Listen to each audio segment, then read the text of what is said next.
Welcome to Teams Tips at 2. Today we've made a special brew to teach technology is what we do.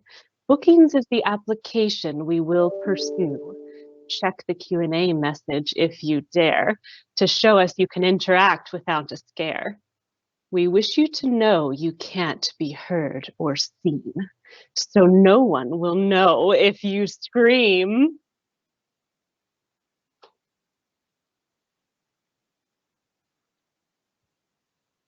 We are so excited to have you join us today and have several treats planned throughout the training. I'm Amanda Pritchard, and I have the ghoulish delight of serving the Office of Information and Technology in Events and Outreach. If you've never attended a live event, we want to be sure you can interact and engage with the presenters today. We have a lot of information that we want you to goblin up. Look to the right of your screen for an icon with a question mark. Click that to open our chat. We will be posting important links and resources. We don't want you to miss it. Please note that we do have to read and review anything that is submitted, and it is not automatically published. So if you want to go ahead and send a comment or send us some feedback, or if you have an idea or a suggestion that you want us to know, please use the Q&A to do so. It may take us a minute to respond to your inquiries because we're busy trying to make sure that we give you the best presentation possible. We love having your interaction and we want you to feel comfortable reaching out. Okay, I'm looking at the Q&A. It looks like most people have navigated over there and were able to like it. So please continue as you join this session. Go and like that opening comment so we know that you can interact with us today. Okay, we still have a few people that I can see logging in and coming to the session. So we've got about 60 attendees now, and I know we had over 100 register for today. So while we have others logging in, I wanted to call your attention to the next Teams tips. Based on all of your feedback, we're going to be moving our next session on a Tuesday as opposed to Fridays. So I know that everybody's in the routine of coming to these Fridays, but we're going to be moving it to a Tuesday to allow more people to attend. So just before Thanksgiving break, we'll have a Teams tips that's community led. I'm going to get that link posted in the chat in case you're interested in attending. The session is going to be more of a discussion-based format where we're going to share updates on a variety of topics. From what we've already heard from you, we plan on covering the following items. We're going to talk a little bit about the report a problem option that's in Teams. So if you ever encounter something that's not going just right, there is a way to send instant feedback and to have that documented. We're going to talk a little bit about external sharing in OneDrive and give an update on Mac audio sharing in Teams.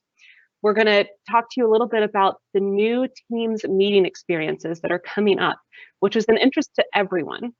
We're also going to talk a little bit about the options that you can use in approvals, which is a new fun thing that we just launched. So we want you to all try to come and to be able to get the latest information. And if you have a question, and if you heard something that you're interested in on that list, then please come. On the registration form, you can submit your question in advance so that we can be prepared and make sure that we have the best possible solutions and answers for you. Okay, for OIT Forum, I want to call your attention. We do this event 4 times a year, and I would love to have you attend that as well.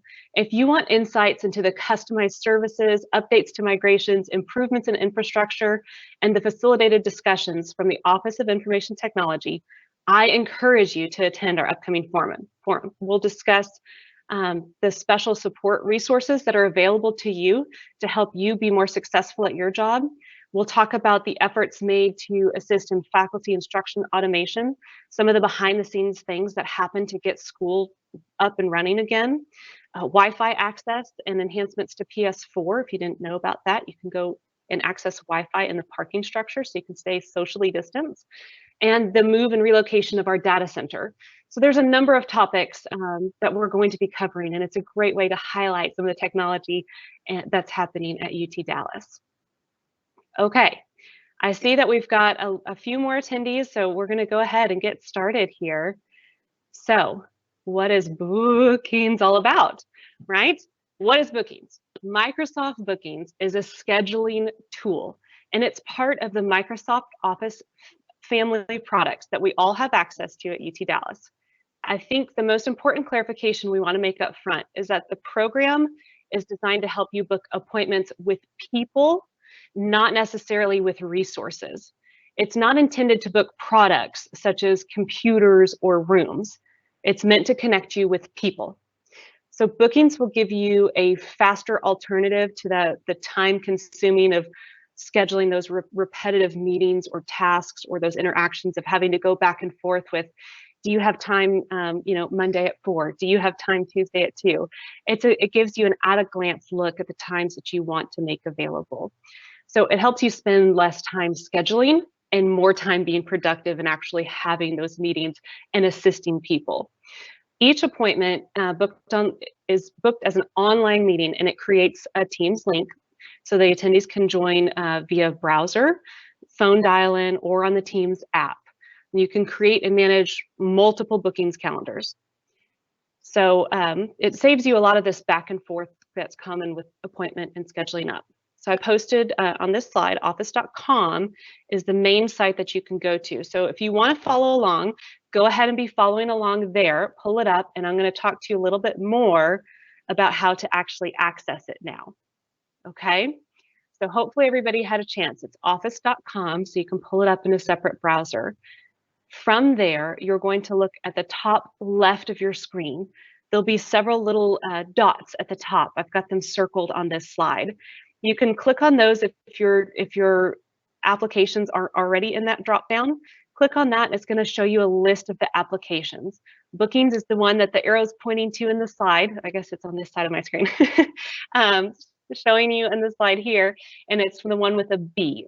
So if you want to go ahead, you can click on that. So you log into office.com, click those dots if you're not already seeing it, and you look for the bookings icon. You can click on that, and you may need to select the one underneath it that says all apps if you don't see bookings showing. Okay, so if you click on that, you can log in with your net ID and password. That's fine to go ahead and get it pulled up and get a look at it now. But I ask that you don't put any information in there just yet, because we have some tips and tricks that are going to help you in establishing this calendar. And just pulling up to take a look at it is fine, but if you'll just wait a moment before you actually fill out any of that data. But okay, so hold on that. I wanted to talk to you also a little bit about the various use cases for bookings. Part of today's registration asked you, how do you anticipate using bookings? What do you think you'll use it for? And we had a huge array of responses that I wanted to share with you, because some of these things we hadn't even thought about using it for. So faculty candidate interviews, meeting with prospective students, scheduling those appointments with deans. For OIT, we have student computers that are on loan, and for scheduling that pickup to make sure it's at a safe time and place. Scheduling research participants, client appointments, staff council meetings, having those clinical sessions, reading groups, which I thought was super creative, workshop signups, admission interviews, small group training, academic advising, course consultations. So I think you can see by the sheer volume and variety that there's really no limit to what bookings can do and how you can use it as a tool to schedule appointments and to be able to meet your specific area or your individual needs in engaging with people. So I don't use bookings every day. I've played around with it, but I do have somebody here that's going to talk about it that uses it with regularity and has become an expert on it. So Brian, welcome back. Thank you for coming to another Teams Tips. I'm so excited to hear from you and to learn more about bookings. Yeah, thanks, Amanda. And loved the costume. I'll echo what was in some of the comments that you went all in today on our Halloween theme. So we're really excited to have everybody here for another Teams Tips to learn a little bit about Microsoft Bookings. So I am going to go ahead and take us hands-on with bookings here. So I'm going to share my screen. I'm going to let Amanda push that live.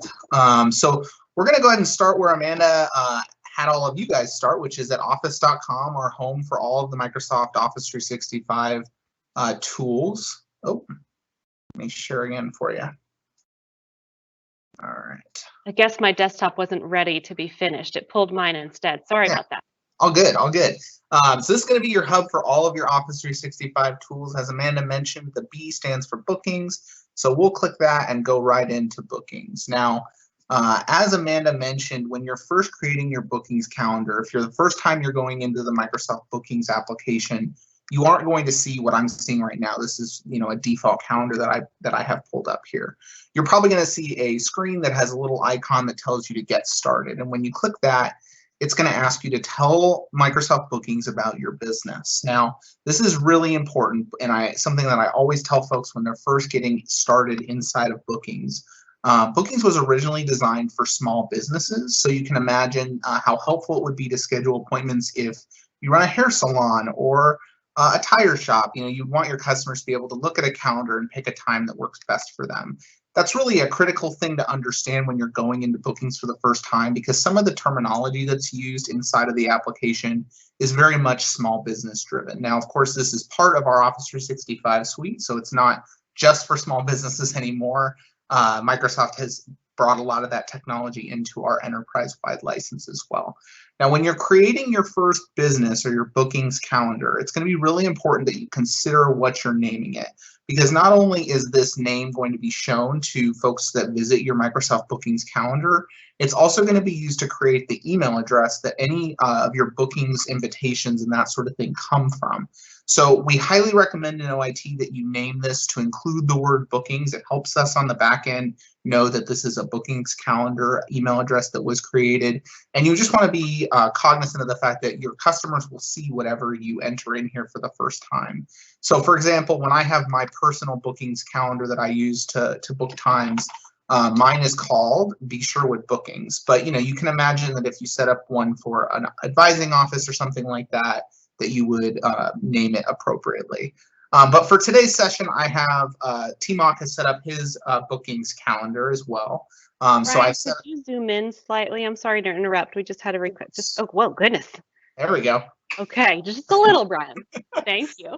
No problem. Yeah, so we're taking a look at T-Mock's bookings calendar here. I've gone ahead and created that. And when you first get in here, you're going to see several options up here at the front top that tells you, helps walk you through bookings. But I'm going to take you through the navigation on the left today and talk through some common use cases for bookings and how you would go about initially setting this up. So you can think of your bookings calendar as kind of that top level. Everything that happens is going to happen inside of that bookings calendar. Now, you could have a bookings calendar that's just for you. I have one of those. Or you can create a bookings calendar for maybe a department of users that are going to be bookable for the same services as part of like a pool of users, if you will. So once you get in here, you're going to be able to add staff. Staff are users that are going to be booked through the Microsoft Bookings service. These are people who can take appointments. Now you can add both internal and external users here. You also can add, full-time staff, faculty, student workers. What's important to note here is that the students at UTD are not currently licensed for bookings. This is a faculty and staff only tool right now. That does not mean you can't add them to a bookings calendar and they can be booked. So for example, if you wanted to do office hours and you wanted your TA to be able to take some appointments, you could add them here and they could be bookable if you set the settings, but they are not going to be able to get into bookings and edit the settings inside of the calendar because they won't have a license for it. But you'll see that when I go to add new staff here, I'm going to have several options. I can set a bunch of custom information, or I can use this add people to go ahead and just type someone's name, and you'll see it searches the UTD directory there. I can pick Amanda. It's going to fill out her email address for me. I can give her a custom color, and I can choose her access level. Now, again, these different access levels, as you click them, will tell you about what the access level can do. And just be aware, again, if this is not someone who has a bookings license at UTD, they won't be able to get in and view the calendar even if they're added as an administrator. Now, once you add someone in bookings, there's another important step before they're able to be booked. Now, of course, we wouldn't want to be able to be added to any bookings calendar and just have all kinds of appointments show up on your calendar. So it does have an approval. And so you'll notice that once you add someone in bookings, it's going to show them as pending approval, not bookable. It'll send that person an email. They'll just click the link in that email, and then they'll be bookable on this calendar. Brian, it got a little small again. Can you zoom in to where you were? I think each time it changes. Thank you. Of course, yeah. So you can see here that if I add Amanda, it's going to give me the options here to change the her access level and all of that kind of good stuff, the color of her account in this bookings environment. So once I'm in here, you can see who has accepted the invitation to join the bookings calendar and who is still pending there, as well as their access level as well. Now that's adding our staff, but of course there's nothing that they can be booked for yet until we add what are called services. And so you'll see in the services tab, every bookings calendar by default is going to have an initial consult bookings type listed. Now you can edit this, or you can go in and delete it after you create other booking services. By default, this isn't going to be viewable on your site, so you're not going to have to worry about that. But that'll be one that shows up for you automatically. Now this is where we really get into the power of Microsoft Bookings, because you can have multiple services attached to that same bookings calendar. So, you know, for example, I'll use my friends over in student employment as a great example, where they have multiple appointment types that they have with students that are onboarding. You know, they might be doing an I-9 verification, they might be doing a student employment orientation, they might be doing interviews for their own student employees that work in their office. They're able to add all of those different services here with different settings and people that can be booked. And I'm going to walk through some examples of how to set those services up right now. But before I do that, I'm going to pause and just check in with Amanda. Do we have any questions before I start diving into services? We just had one clarification with where it actually pulls the content from your calendar. Does it sync with Teams and Outlook? Yeah, that's a great question. So as you might have seen when we were in here looking at the staff area, and I'm going to have to zoom out for just a second. There is an option over here on the right that says events on office calendar affect availability. So if you have that box checked, bookings will not schedule a appointment on your calendar if you already have something where you're busy or out of the office or even tentative on your calendar. So that is a really great part of Microsoft Bookings that a lot of other services that you might have used to do something similar to this might not have. So yes, great question.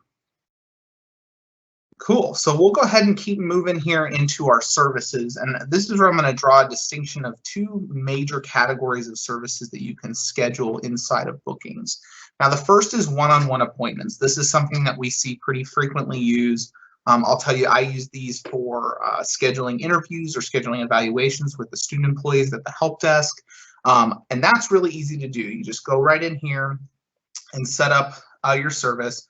And you'll see I'm going to skip some settings for now, but I'm going to go to this maximum number of attendees per event. The reason that I call this out is that if you're going to do one-on-one appointments, you're going to leave this as 1. And you'll notice that if you go back into that at the end, now that's locked in. You're not able to change that setting of 1.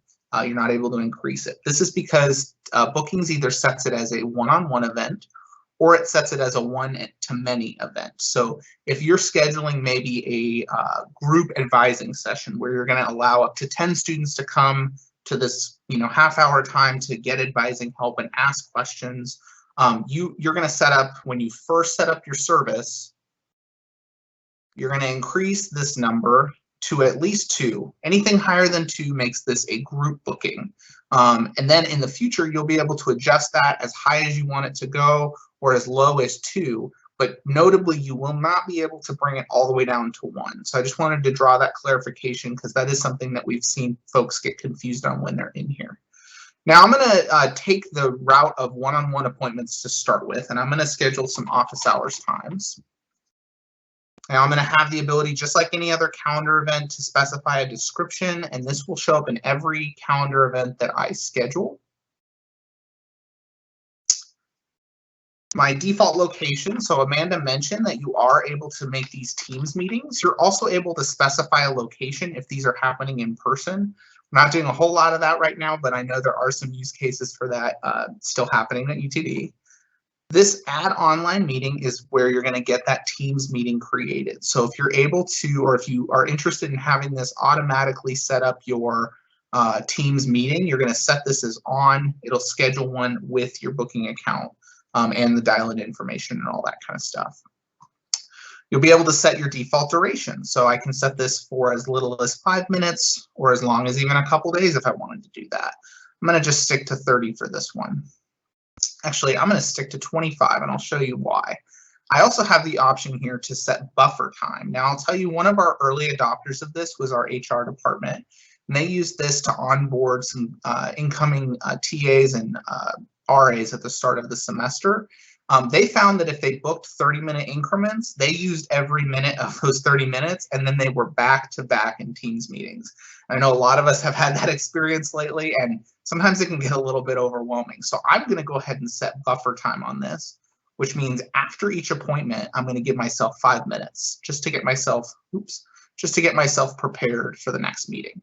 So the person booking will think that it's a 25-minute meeting, but my calendar will actually be booked on my side for the full 30.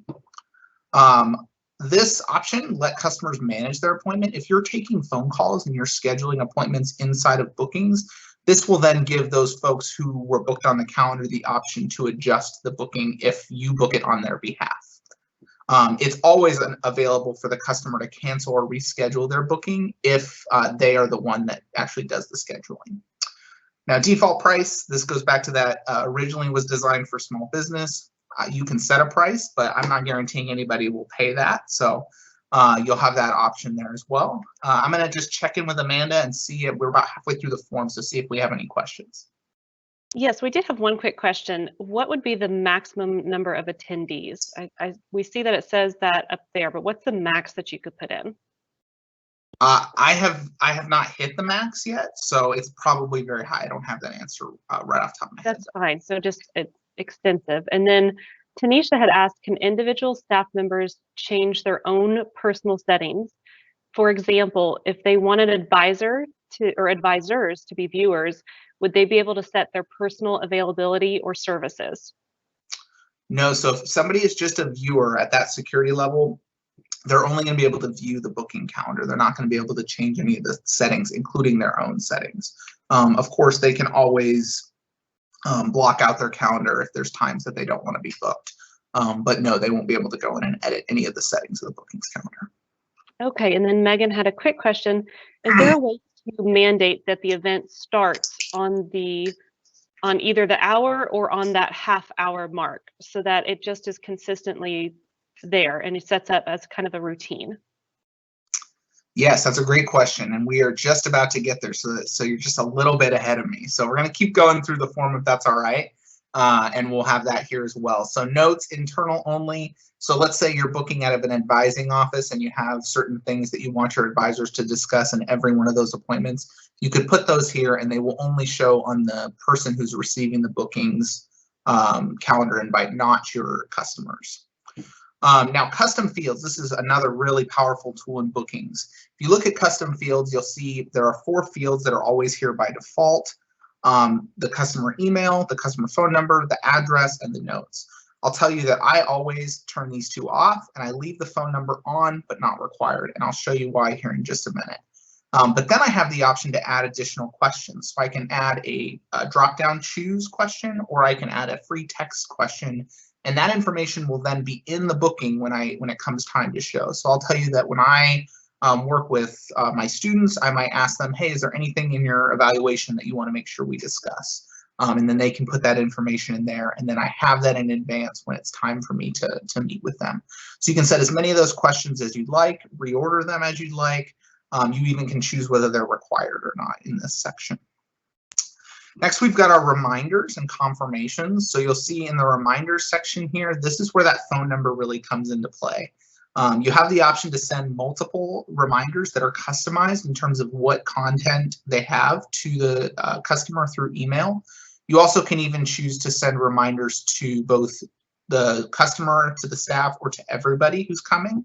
And you can set as many of these as you'd like. I generally do the day before, and then I usually add one for 2 hours before. And then I can include any additional information in here. So if there was a form that I needed somebody to fill out and bring, I could put a link to that in here. This is all HTML, free text. You can customize that however you'd like. Now, I mentioned that phone number earlier, that I left that field available to my customers, and that's because you can turn on text message notifications for the customer.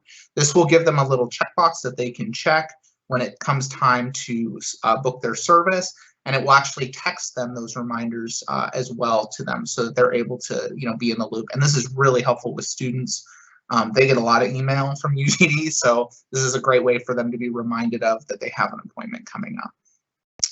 Publishing options, so this determines whether it'll show on your public bookings page, which I'll show in just a moment.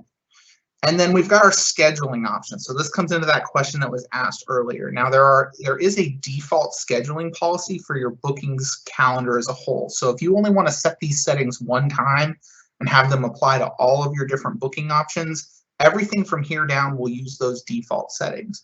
For now, I'm going to uncheck this so I can show you what they all look like. But this is, again, you can set this in your business information, I believe, to set these settings for the entire calendar. Now, the scheduling policy will show the time increments. So this goes to, if I only want this to start on the half hour, which is actually the default in bookings, it'll be set to 30 minutes. So it'll only show 1 o'clock, 1:30, 2 o'clock, etc. But I could set this as low as 5 minutes if I was doing really short appointments and I wanted people to be able to choose every 5-minute interval. Then I've got my minimum lead time and my maximum lead time. Now, this is really important that you keep an eye on this, because your minimum lead time is going to be in hours. So this is if somebody looks at your calendar and let's say it's 2:28, which it is right now, and I have availability at 2:30, would they be able to book that time? If you set this to 0, they can book all the way up until a minute before. For most of you, you're not going to want to do that. You're going to want to at least give yourself a little bit of time to be prepared. I usually leave this at anywhere from 18 to 24 hours to give me enough notice that I have a bookings event coming up on my calendar.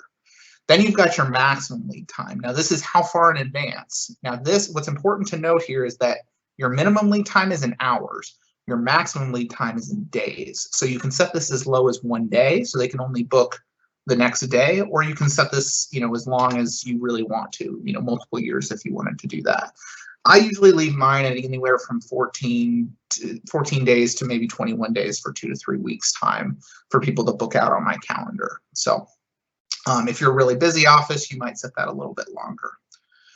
Email notifications. So this is one that I really suggest you go in and change the default. The default is set to notify the business via email. I mentioned earlier that this bookings calendar creates an email address. I'll show you where to update where those emails go. They actually just get forwarded to someone. I usually uncheck this because really just the person that's being booked needs to know that they're having an event. And then this one is important you check, because if you don't check this, then the student or whoever you're having book on your calendar won't get a calendar invite to put on their calendar. So I usually enable this so they get a meeting invite. It has the team's join information and all that kind of good stuff. Now staff, this determines if you have multiple staff that are assigned to a booking service, this determines if they're going to get a drop down showing them who they want to pick. So if let's say Amanda and I are taking appointments for Office 365 help, I would probably uncheck this so that it would be a mystery. It'd be up to random chance which one of us you guys would get. It's important to note that if you do this and you turn that checkbox off, every time someone books on your calendar, it's going to randomly select one person who's available. It is not going to try to balance it out so that everybody gets the same amount of appointments. That was something that came out of our beta testing as well. However, you always when you start to see the bookings come in, you can always reassign them manually if somebody gets all of the bookings on a particular calendar as well. Then your last thing here is going to be your availability. Your availability is going to determine when this particular service is available. So let's say I am only going to do office hours 1 week. I'm going to say that generally it's not bookable, but then I can set an availability. So I can say maybe I'm doing this all next week and it's bookable whenever staff are free. So whenever my calendar, assuming I'm the staff member assigned to this, is available in this week period, I'm going to be bookable. Now, if you're doing this as an ongoing basis and you set your correct lead times up above, you could just set this to bookable when staff are free, and then it would just use your calendar availability and the business hours to determine when you were bookable. So I just went through a lot of settings, and that's probably something that you guys might have noticed. Bookings has a ton of customization. We've tried to do our best to document this. We have new knowledge articles on our website, but as you can see, there's a lot of settings there, so I'm sure we possibly have some questions, Amanda. Yes, we do. We have just a couple of questions here. Melissa was asking if we're able to invite people with non-UTD emails so that they could have access to make a bookings appointment. Yes, so you're actually, again, you're just leading me right on to my next section. So this is wonderful. So Melissa, thank you for the segue. So I'm just going to go ahead and save my booking service here, and I'm going to go take a look at some of my settings on my actual bookings page. So now you can see I've created my office hours appointment there. I can go back to my bookings page, and this is where I get the options for my actual page that people, book my calendar on. If I click on open publish page, you can kind of see what it looks like. You can see it's got both of those there. It's got the photo that I uploaded up at the top. It's got a calendar down here once I pick some office hours times. But there is a setting here right at the top that says require a Microsoft 365 or Office 365 account for my organization to book. Now, if you're an advising office and you're advising current students, you probably can go ahead and check this. This means that you'll make the students use their UTD account to get in and make a bookings appointment. But if you wanted external folks to be able to book on this calendar, you would want this to be unchecked so that anyone could go in here and make a bookings appointment. You also have an option here to disable search engine indexing. This is like, is it going to show up in Google? Now, most of the time, you're probably going to want to turn that off because you're probably going to put a link to it on your web page anyway. You'd rather have them go through your UTD website anyway. But you can, so you can turn that off here, so at least Google won't index this page directly. And then that scheduling policy I mentioned earlier, those default settings are here as well. Now I'm going to show one other thing with our services, because I'm going to go ahead and create a quick service for more than one person. So if I do a multiple user booking, so again, maybe this is a group advising session that I schedule. If I turn on an online meeting, what's important to note here is that all of these people are going to get that same Teams meeting join information. So as soon as the first person picks an available time, that time is going to be booked on whoever the staff is that's working that bookings appointments calendar, and then it will add the additional users and make sure they have that same Teams meeting join information as well. So again, I'm going to set that to, I'll do 3 on this one. I'll leave everything else the same. And now you'll see that on my bookings site, I now have 3 options available for folks to book. And so when they pick this one, you'll see we got that staff drop down to show who's available to take that booking appointment. So I could filter by the staff that I wanted. I'm going to pick this one actually. So you'll see this one doesn't have that because I turned that feature off. And then you'll notice it has the options here to enter your name, email, phone number. If I added additional bookings fields that I wanted them to fill out, those would show up right below here. And then they would just click on book.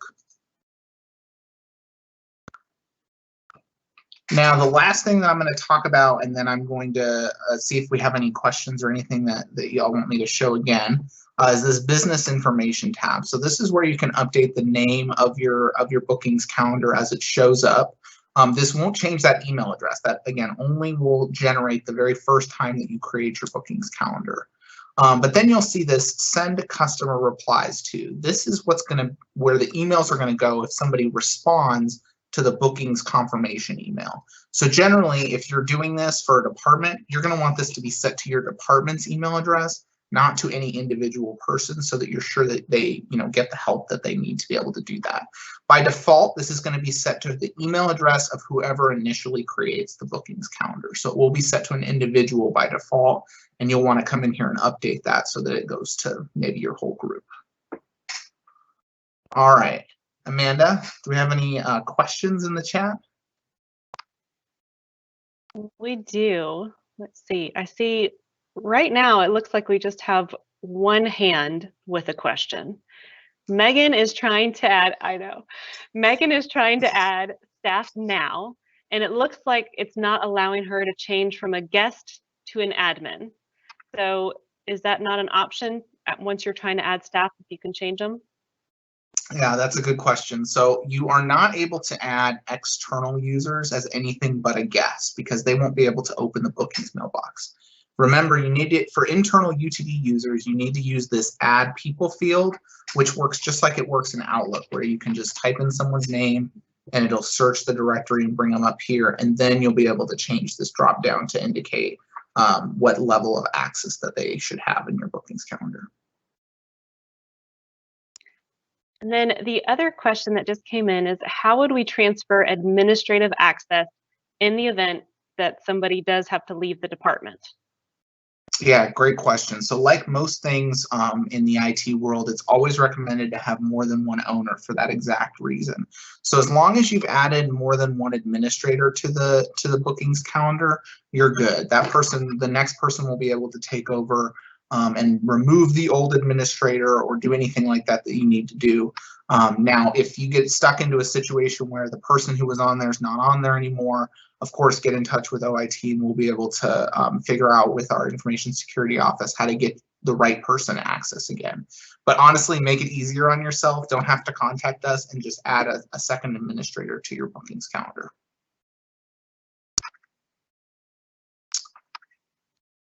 All right. Any other questions? Not at this time. All right. Cool. So now, as you guys start to get into bookings, you're going to see that, again, there's tons and tons of settings, and you're probably going to have more follow-up questions. And so we're prepared for that. We are going to be offering some individualized training opportunities for folks who are using bookings for the first time. So Amanda, I think you're going to show what kind of information we have there. Now, there are 2 of these sessions we're going to offer next week. I know many of you are eager to get your hands on bookings, so we wanted to make sure these were nice and quick. There'll be a link in the chat to get to our bookings calendar, where you can select one of 2 days, either one-on-one individual bookings. So if you're doing office hours, or if you're like me and you're scheduling appointments with students, that's the one you're going to want to attend. If you're an advising office, you're going to want to attend the one for departmental or multiple pools of people attending a bookings event. Sorry. That's the one you're going to want to attend. Now, what we recommend before you get here to this meeting next week is go in and create your bookings calendar. Be familiar with the bookings platform. We are not going to repeat a bunch of information that we discussed. We're not going to redo this training on those training days. Come with your questions. You know, we have limited availability. These are going to be small sessions. So if you're interested in attending, go and book that right now. We want you to know your use case, know what you want to use bookings for, and come ready to problem solve with us as we get you set up in Microsoft Bookings. And with that, I think I'm going to turn things back to you, Amanda. Okay, great. I may have missed it. Did you mention the little quirk with that calendar? Oh, it's on this side. With the calendar? No, it's not. Okay, so I was just going to mention it because some of us get confused easily, and if you are one of those types of people, you need to know that it defaults to the current month, which is October, still just barely. And so you have to click into November in order to see the appointments available for us. Or if you click those top bars, and you can select whichever one is the one that you would prefer to attend, that's most relatable to what you're needing to do. So if you click where I'm circling there and those slides, it'll show up on the calendar below. But it's not intuitive in that when you pull up in the calendar, it doesn't automatically show right there. Rosetta, did we get the link to these trainings? Yes, we did. Thank you so much. So if you check in the announcements, remember we went over the Q&A. So if you go up to your upper right corner, open the Q&A, and we're going to have these individual bookings listed there so that you can come and we'll give you a little bit more of a personalized training, because I know this is a lot of information. It's a new application that we have just released, and we don't expect you to become experts after one brief introductory training. This was just so that you could understand what it is and start to brainstorm on ways of how you might be able to use it and utilize it in your department. Okay, let me make sure there's no questions. Brian's on the Q&A. If you have any other questions, please go ahead and start putting them in the chat. We're going to stay on and listen, but I did want to request, if you have a moment, we would love to get your feedback. We really do put a lot of time and effort into these, and we want it to meet your needs. So if you have any feedback on what drove you batty or what was absolutely delightful, we love to hear from you and get ideas from you. We're also taking a poll currently to get an idea as to how many sessions you want to have of these, how often, what's the frequency, and then the day. I know we got one comment about somebody really excited about moving it to Tuesdays as opposed to Fridays. I'm excited about that as well. But if you have another day or suggestion, we're always here to hear that and to get that information from you. Okay, so we've posted the link to the survey in the chat, and I wanted to give you just a couple of minutes to complete that. Or at least pull it up, if you can pull it up and have that ready to go. But while you do that, I need to maneuver around my screens briefly and pull up another one for y'all for something very important that my team has been working very hard on. So you'll have to excuse me while I get that ready for us today.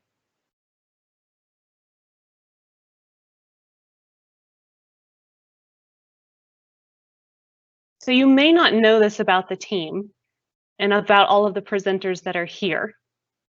They are talented in so many different ways, not only with technology, but also with dancing.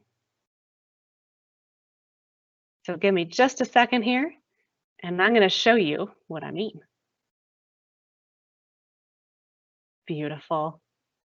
All right, I hope everyone enjoys this as much as I did.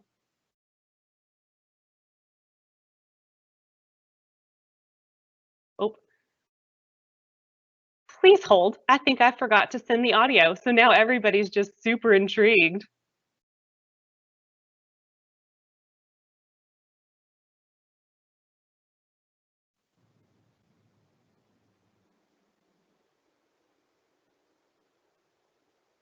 Okay.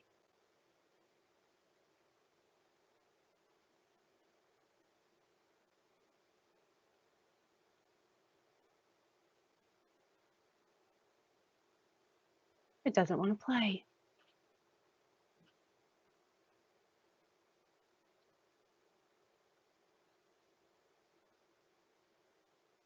Brian, I'm going to send you live really quickly to answer one question, and I'm going to refresh this and try it again. I'm not giving up. All right. Yes, I will definitely answer questions. Let me pull some up. So there was a question about changing the names of staff members. So once you add someone with that add people option, you can update what their name shows as in bookings. However, keep in mind that everyone will be able to still select no one for a booking and just it'll randomly assign. So if you're an advising office and you want people to book based on their major or something like that, I would definitely recommend different services rather than just adding all of your advisors and changing names and things like that. It just will make it easier for the students and it will force them to have to pick something, if that makes sense. There was another question about when you make a booking, does it show on your Outlook calendar or just Teams calendar? It should show on both. Your Teams calendar should be your Outlook calendar. So those two things should stay in sync. And you should see it show up in both. You will see in Teams in the calendar area, there will be a drop down now that will show bookings as well. So it sounds like Amanda might have gotten things working. I'm going to turn things back to her. Sorry, thank you for helping me with my little glitch here. You know, I can just talk. I can talk and talk and talk and talk. Yes, we both can, and that's so great. Okay. Let's see. Brazeda, if you can see that, can you send it live, please?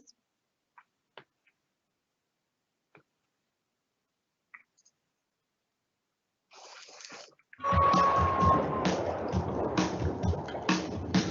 was working in the lab late one night, when my eyes beheld an eerie sight. For my monster from its slab began to rise, and suddenly, to my surprise, he did the monster mash. It was a graveyard smash. It caught on in a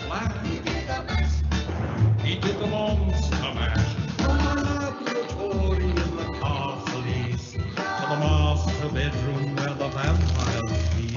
The ghouls all came from their humble abodes to get a joke from my electrode. Then you can monster mash and do my graveyard smash. You'll catch on in a flash. Then you can monster mash.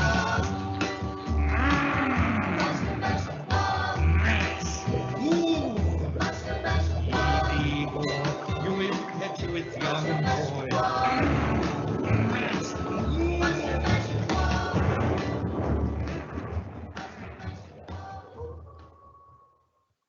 Okay, thank you so much, everybody, for attending today. I think you can tell we have a little too much fun.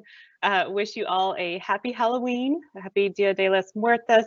And if you need anything, remember that we are here to help. You are awesome. Thank you so much. Bye.